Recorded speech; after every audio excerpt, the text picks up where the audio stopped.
All right, today we're tackling a concept that I know has a bit of a mouthful for a name, greedy layer-wise pre-training.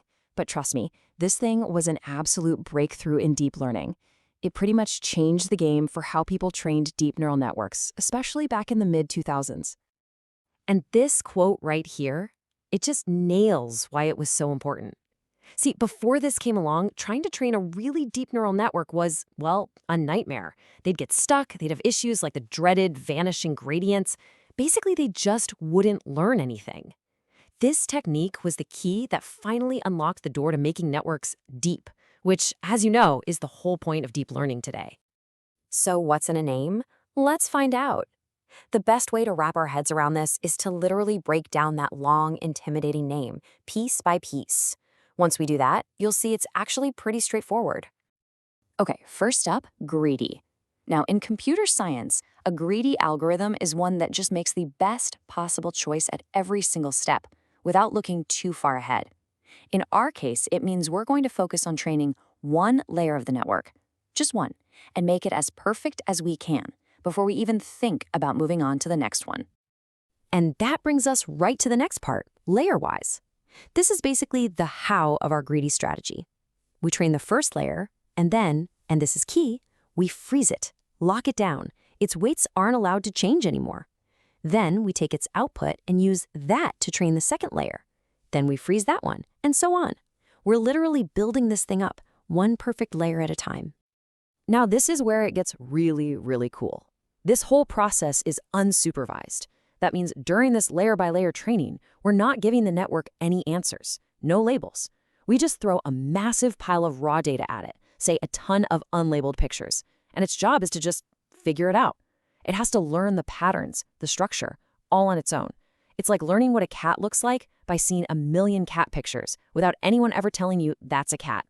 Finally, we have pre-training. You can think of this whole thing as a warm-up. It's a prep phase that we only do once before we get to the main event, which is the actual supervised training.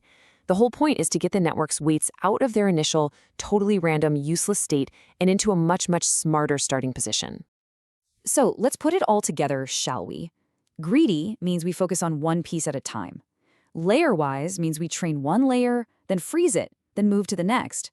Unsupervised means we do this with unlabeled data, just letting it learn patterns. And pre-training means this is all just a setup for the real training later. It's a whole strategy for getting our network ready. All right, enough with the definitions. Let's see this thing in action. Training one layer at a time. This is where it'll all click into place. So here's the basic recipe. Step 1, train that first layer on the raw data. Step 2, freeze it and use what it learned, its output, as the brand new input for the second layer. And you just repeat. You keep doing that for every layer you have. Once that's all done, you stack them all up, tack on a final output layer for whatever your specific task is, and then, and this is the final phase, you fine-tune the whole thing using your labeled data. Okay, let's look at step 1. We've got our raw input data, right?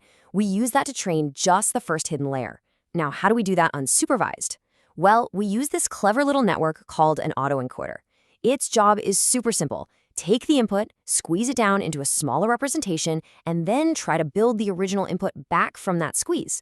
In order to get good at this, it's forced to learn a really efficient, really meaningful summary of the data.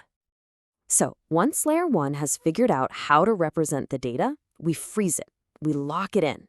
And that compressed representation it learned, that becomes the new input for training the second layer. We do the exact same thing again. So now the second layer isn't learning from the raw data. It's learning features of the features the first layer found. You can see how this builds up, right? Each layer learns more and more abstract, more complex ideas.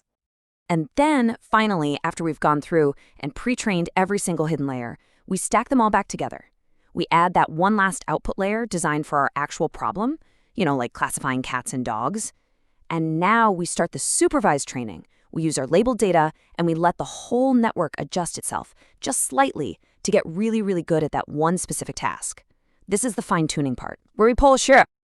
So that's the what and the how. But really, the big question is, why? Why do all this? What's the purpose? What's the payoff? Yeah, exactly this. What's the point of this whole complicated dance?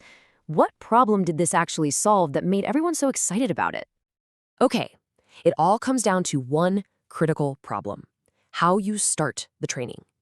Before this, you'd just initialize your deep network with a bunch of random numbers for weights, and more often than not, that was a recipe for disaster.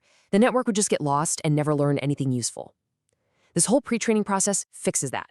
It's like giving your network a really good map and a compass before you send it on a long journey. Instead of starting from a random, clueless position, it starts from a place where it already understands the basic structure of the world it's about to explore. And look, this visualization shows you the payoff perfectly. The circles on the left, that's what the feature space looks like when you train from a random start. It's a mess. Everything is jumbled together. Now look at the triangles on the right. That's after pre-training. See how everything is neatly separated and structured? It is so much easier for a model to learn its final task when it's starting with the clean data on the right instead of that tangled mess on the left.